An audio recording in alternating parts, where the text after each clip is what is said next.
bienvenue sur Monaco Info. Nous sommes le mercredi 19 février. Voici les titres de votre édition. Nous ouvrons ce journal avec ces étudiants de l'IFSI qui ont décidé de partir à l'aventure du 4L Trophy. Nous parlerons de la récolte des bigaradiers avec les élèves du lycée technique et hôtelier. Nous assisterons à ce concert qui avait lieu à la chapelle de la Miséricorde. Et enfin, Alexandra Pani ira à la rencontre de notre invité de la semaine, Jean Descartes, journaliste et écrivain. Et nous ouvrons ce journal avec ces deux étudiants infirmiers qui s'apprêtent à participer au rallye des 4L Trophy. Ils seront demain au départ de Biarritz, direction Tanger puis Marrakech, avant d'entamer 6 étapes dans le désert. Yannick de Bever les a rencontrés il y a quelques jours. Vous faisiez quoi, vous, à 20 ans? Julien et Lucas, eux, veulent se sentir vivre. Alors une 4L, de l'insouciance et c'est parti. Direction les dunes du Sahara pour participer au 4L Trophy. C'est peut-être aussi simple que ça, prendre une décision. En rentrant de cours, donc de l'école, sur les quais de la gare, on en a parlé et puis ça s'est fait très vite. On en a parlé vraiment une soirée et le lendemain on s'est dit on se lance. On a monté un dossier et en une semaine on était devant notre directrice pour lui présenter le projet afin qu'elle nous soutienne et ça a tout de suite été accepté. Donc c'est parti très vite et on en est très content parce que ça a très vite accroché beaucoup de gens. Le 4L Trophy réunit plus de 2500 étudiants chaque année. Ils se partagent la route pendant 12 jours et 6500 km de Biarritz à Marrakech en passant par l'Espagne. Tout cela dans le but d'acheminer du matériel à l'association Enfants du désert. Ça reste un des plus grands rallyes humanitaires aussi, étudiants qu'il y a en Europe. Parce que c'est quand même un soutien aux enfants du désert du Maroc pour lequel on achemine du matériel scolaire, sportif, médical si on peut, et des dons. Et donc c'est quelque chose qui nous tenait particulièrement à cœur et ça nous est venu comme ça. On s'est dit ça serait vraiment une expérience magnifique à faire et on s'est lancé. Les deux étudiants ont été bien aidés par la Croix-Rouge monégasque, leur principal sponsor. Du reste, ils ont contacté une connaissance pour obtenir la mythique 4L, démarché des entreprises pour obtenir du matériel et lancer une cagnotte en ligne pour boucler le budget. Enfin, les deux jeunes hommes ont approché plusieurs associations afin de reverser les bénéfices de leur aventure. Nous, notre définition, c'est de l'humanitaire, du solidaire et beaucoup de concordance avec nos études, nos identités respectives. Parce qu'on est différents, mais on s'est retrouvés très complémentaires. Et la philosophie des études infirmiers s'y prête beaucoup à appuyer ce projet sur tout ce qui est l'humanitude, l'amour de l'autre. Le 4L Trophy, c'est du 20 février au 1er mars. Si vous souhaitez soutenir les deux pilotes au grand cœur, vous pouvez les contacter sur leurs réseaux sociaux Instagram et Facebook. Équipage 1036. La direction de l'aménagement urbain proposait des ateliers aux élèves du lycée technique et hôtelier de Monaco autour de la récolte des bigaradiers. Yannick de Bever était sur place. Il n'en restait qu'un. Après la traditionnelle récolte d'oranges amères rue Princesse Caroline, un bigaradier n'a pas été touché. Il était spécialement réservé pour les élèves de 6e et 5e de la section SECPA du lycée technique et hôtelier de Monaco. Donc là, ils sont en train de les récolter et ensuite, dans le cadre de l'atelier cuisine que nous avons en SECPA, ils vont pouvoir faire des confitures qu'ils vont pouvoir emporter et voir tout le processus de la fabrication des confitures en atelier. C'est les oranges amères, on nous l'a dit. Du coup, on ne peut pas les manger crues comme ça, on ne peut pas les manger. Du coup, il faut qu'on les fasse soit en confiture ou soit en boisson, en jus d'orange, en liqueur. Jusqu'au mois d'octobre, les jardiniers organiseront des projets pour les élèves monégasques. Décors à thème, visites de jardin, ateliers rempotage ou bien découverte de fleurs comestibles. Objectif, faire découvrir la flore en principauté et son exploitation. C'est la première année, parce que cette année, les jardiniers travaillent sur le thème transmission des savoirs. Et chaque équipe doit monter un atelier, un décor dans toute la principauté étalé sur l'année. Et la première équipe à organiser, c'est l'équipe de la Condamine. Et comme ils ont beaucoup de bigaradiers dans leur secteur, ils ont souhaité faire partager la récolte des bigaradiers au lycée technique qui, après, eux, vont transformer les oranges pour en faire des confitures. La cueillette sous le soleil inspire des airs de printemps. Même si la récolte a tendance à perdre en influence au fil des années, la mairie de Monaco assure avec ce genre d'initiative l'héritage de la tradition. Parlons musique à présent avec ce concert qui était donné samedi soir à la chapelle de la Miséricorde, un événement ayant pour point central la pièce de Lassus, Les prophéties des Sibylles. José Sacré vous en dit plus.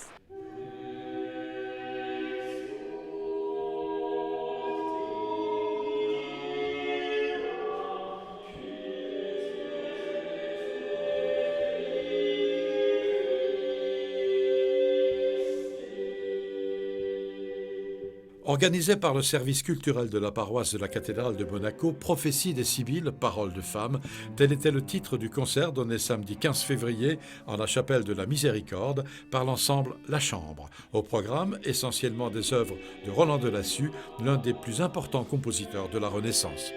Effectivement, un compositeur très important parce que charnière, parce qu'à l'époque en fait, où le chromatisme arrive et va permettre en fait, tout un tas de modulations et tout un tas de changements harmoniques qu'on ne sait pas faire avant. Et donc il va ouvrir la voie à des gens comme Gesualdo.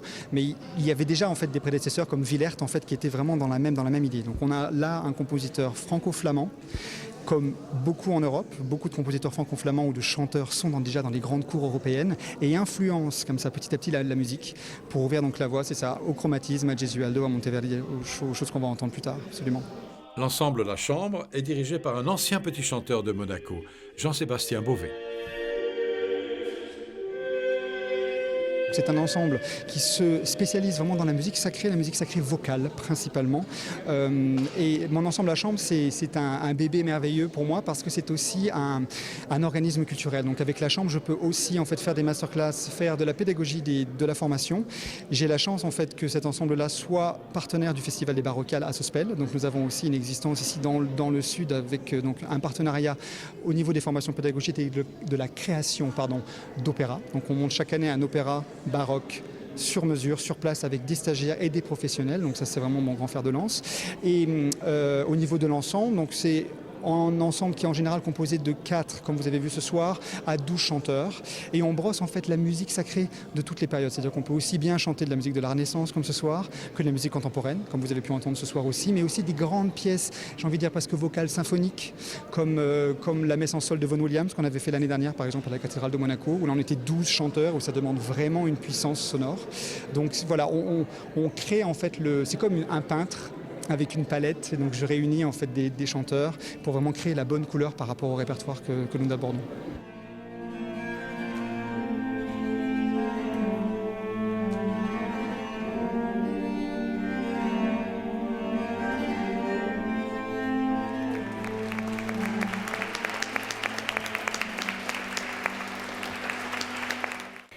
Et comme je vous le disais dans les titres, je laisse la parole à Alexandra Pani qui a rencontré le journaliste écrivain Jean Descartes. Il est notre invité de la semaine.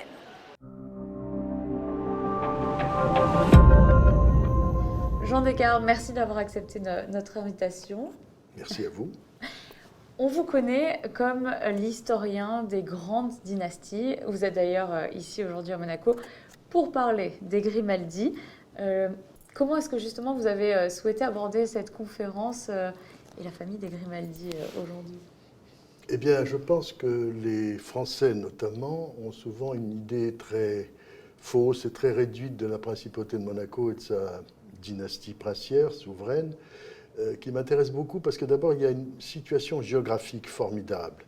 Et c'est une aventure qui commence il y a plus de 700 ans. C'est la plus ancienne dynastie régnante d'Europe, à travers des aventures dignes d'Alexandre Dumas. Dès le début, l'arrivée des gens déguisés en moines sur le rocher, c'est assez romanesque. Bon, toute l'Europe est passée par Monaco, sans parler bien sûr de l'Antiquité, où les Romains avaient diagnostiqué un port en eau profonde, donc l'intérêt de la situation. On sait que Charles Quint, que Louis XIII, que Napoléon, que la Révolution, tout le monde s'intéressait à Monaco par sa situation géographique. Et je pense que c'est très vrai quand on se souvient de ce que dit Napoléon à ses maréchaux. Messieurs, il y a une chose qui ne change jamais en histoire, c'est la géographie.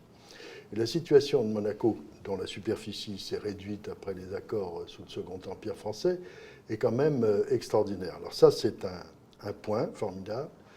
Le deuxième aspect qui m'intéresse beaucoup, c'est de voir comment cette dynastie, cette principauté a été liée à la France de façon diverse et quelquefois de façon extraordinairement courageuse. Et je prends un exemple, j'ai découvert dans les archives que le prince Régnier III m'avait permis de consulter, comment le prince Albert Ier, l'inventeur du monde du silence, l'océanographe, avait pris fait et cause d'une façon extraordinairement brillante et visible pour le capitaine Dreyfus, certain qu'il n'était pas coupable. Et j'ai donc sorti cela des archives il y a quelque temps. On en a reparlé récemment à propos du film de Roman Polanski. Et c'est assez formidable parce que le prince est venu à Paris voir le président de la République, la troisième, un homme assez galant et mondain, Félix Faure, dans une journée qui est entre la tragédie et le vaudeville. Voilà, il y a beaucoup de choses. De penser aussi que, dépassant la politique, le futur prince Albert Ier était au pied de la Tour Eiffel avec son monde du silence qu'il présentait pour le centenaire de la Révolution française. Donc des gens passionnants et bien entendu l'extraordinaire couple mythique du prince Régnier III et de la princesse Grace que j'ai eu la chance de connaître intimement en restant journaliste et en étant tout à fait libre d'écrire ce que je devais écrire, en m'amusant beaucoup. Et je n'oublierai jamais notamment un dîner à Paris en 1977, chez une très proche de la princesse. Nous étions si couverts. François Truffaut voulait revoir la princesse qu'il avait aperçue pour parler de qui? D'Alfred Hitchcock. Nous sommes aujourd'hui 3 survivants de ce dîner, une personnalité monégasque, mon épouse et moi. Et nous avons raccompagné François Truffaut. Lui, il avait les yeux du loup de Tex Avery. Et il nous a dit cette très jolie chose en parlant de la princesse, qui était le charme, l'élégance et l'intelligence même. Elle est parfaite dans tous ses rôles. Et c'était vrai. Justement, vous avez mis très souvent en couverture les Grimaldi, que ce soit la dynastie en elle-même ou certains de ses princes et princesses. Comment est-ce que le public, à chaque fois, accueille ces livres-là? Est-ce qu'il y a plus de regain d'intérêt, plus de curiosité? Comment est-ce qu'ils sont vus en dehors de Monaco, justement? Si vous voulez, moi je suis parti d'un constat qui est une histoire de chiffres. Il y a plus de 900 personnes dans le monde qui vivent dans des États qui sont des monarchies constitutionnelles pour la plupart. Il y a quelques-unes absolues encore, que ce soit en Europe, bien sûr, en Afrique, en Asie. Il y a un empire, un seul aujourd'hui, l'empire du Japon. Et j'ai trouvé que l'Union européenne, assez technocratique, inhumaine, oubliait un certain nombre de personnages essentiels. Alors bien sûr, quelqu'un qui bat tous les records, c'est la reine Elisabeth II, 68 ans sur le trône, 93 ans, et elle est toujours gâtée en épisodes familiaux, comme je l'avais prévu et annoncé d'ailleurs et écrit, avec une fermeté extraordinaire dans la façon dont elle a géré le départ, pour ne pas dire autre chose, de Meghan et Harry, en les appelant par leur prénom, en ne leur donnant plus leur titre. C'était le gant de velours, mais la main de fer. Bien. Et il y a des personnages très intéressants qu'on a oubliés, ou qu'on connaît mal, qui représentent la transition, la transmission de l'État, le roi Juan Carlos, que j'ai suivi en Espagne, les souverains des Pays-Bas. Et ceci est d'autant plus important que nous sommes à la veille d'un renouvellement dans ces pays, des têtes couronnées et une féminisation. En Belgique, il y aura la première reine régnante. Bon, même chose aux Pays-Bas, en Norvège, en Suède. Bon, il y a des éléments importants. Et n'oublions pas qu'à Monaco, il n'y a jamais eu de loi salique et que les épouses des seigneurs de Monaco, avant d'être des princesses, et il y en a eu quelques-unes avec de forts caractères, étaient bien à leur place et tenaient bien leur gouvernement. Comment est-ce que vous décidez d'écrire sur, que ce soit un portrait ou plus largement une famille régnante? Quel est votre ordre de marche? Il y a deux choses.